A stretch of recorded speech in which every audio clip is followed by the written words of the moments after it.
Good morning mga kaibigan. Isang magandang umaga sa lahat. Oras po natin dito ngayon sa bansang Lithuania ay alas 6:30 po ng umaga. At araw po ng Sabado dito. Uwi ko lang galing sa trabaho dahil panggabi po tayo. Ganun po dito sa bansang Lithuania. Pagkapanggabi ka po, ay talagang Sabado ng gabi. Biyernes ng gabi papasok ka at uuwi ka ng Sabado ng umaga. So, pasisi na kayo, mga kaibigan, dahil minsan matagal po tayo nakakapag-update, sa ating YouTube channel, sa ating mga kababayan, sa ating mga kaibigan dyan. Mga nagtatanong, mag-comment lang po kayo dyan sa ating comment section. Hindi man po tayo nakakapag-vlog patungkol po sa mga saglit ako nakakapag-update po sa inyo. Basta mag-comment lang kayo dyan sa ating comment section. Masasagot ko po kayo kung ano po yung katanungan po ninyo. Dahil hindi po tayo nakakapag-update dahil busy po tayo sa trabaho at katulad po ngayon ay gabi po tayo kaya wala po tayong time na makapag-vlog dahil busy sa trabaho. Tsaka nakakantok siyempre ay galing sa trabaho talagang nakakantok mga kaibigan. Huwag niyo po pala mga kaibigan kalimutan mag-subscribe po sa ating YouTube channel Kuya Rich Vlogs at i-hit nyo na ang notification bell all para pag may mga update po tayo ay makapanood po kayo lalo na po doon sa mga interesado po na nag-a-apply po dito sa bansang Lithuania ay mapanood po ninyo at saka marami po tayong mga tips dyan patungkol po dito sa bansang Lithuania. Panoorin nyo lamang po dyan dahil nawa ay matulungan po kayo kahit napakasimpleng video po natin kahit ang iba na iirita sa mga vlog po natin na minsan may paulit-ulit pero marami na po tayong natulungan sa ating vlog na ito mga kaibigan sa ating YouTube channel na ito. Marami na po tayong natulungan at huwag niyo pong pansinin yung mga bagay-bagay na hindi niyo nagugustuhan sa ating vlog. Ang pansinin niyo po yung matulungan po kayo. Kaya mag-subscribe na kayo mga kaibigan dahil kahit napakasimple po ng mga vlog po natin dito sa bansang Lithuania ay nawa ay makatulong po sa inyo. At doon po pala mga kaibigan sa nagtanong po sa atin patungkol doon sa pamasahe raw kung ang pamasahe raw ba papunta rito sa bansang Lithuania at kung sakaling magbabakasyon ka sa bansang Pilipinas ay sa company ba o sagot ba natin. So mostly dito po sa bansang Lithuania mga kaibigan ay talagang sagot po ng employee kapag papunta po tayo sa bansang Lithuania. Mostly po yun pero hindi naman halos lahat.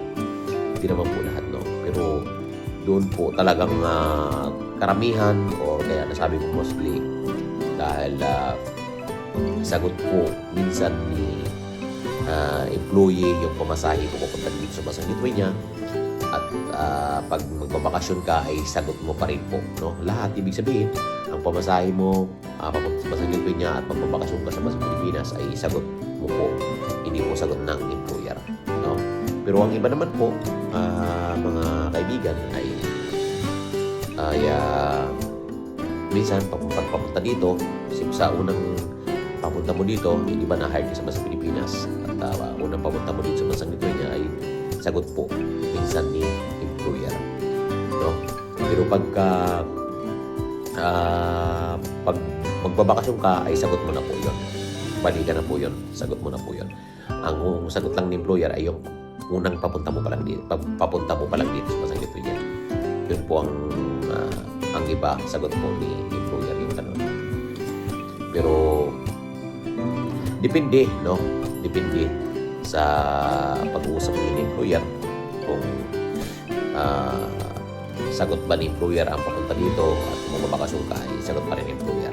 Pero madalang po yun at saka parang wala pa ako naririnig na gano'n mga kaibigan dahil talagang gano'n ang nangyayari pagka ang sagot lang ni employer pagka galing sa Pilipinas at papunta ka dito yung sa unang pagka-hired sa'yo mostly sagot ng employer yun papunta dito. At pag magbabakasyon ka na, sagot mo na. Pero talagang ang iba talaga dito, halos karamihan din, ay sagot mo lahat papunta dito at pabakasyon mo. Sagot mo lahat.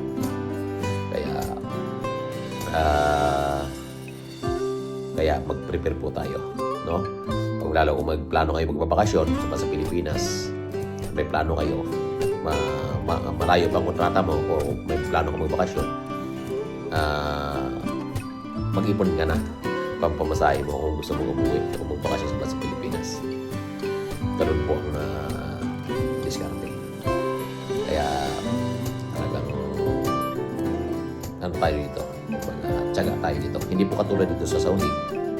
Sa Saudi, mostly talaga sagot ni employer yun. Bakit po magbakasyon ka? Punta sa Saudi, magbakasyon sagot po ni employer yun.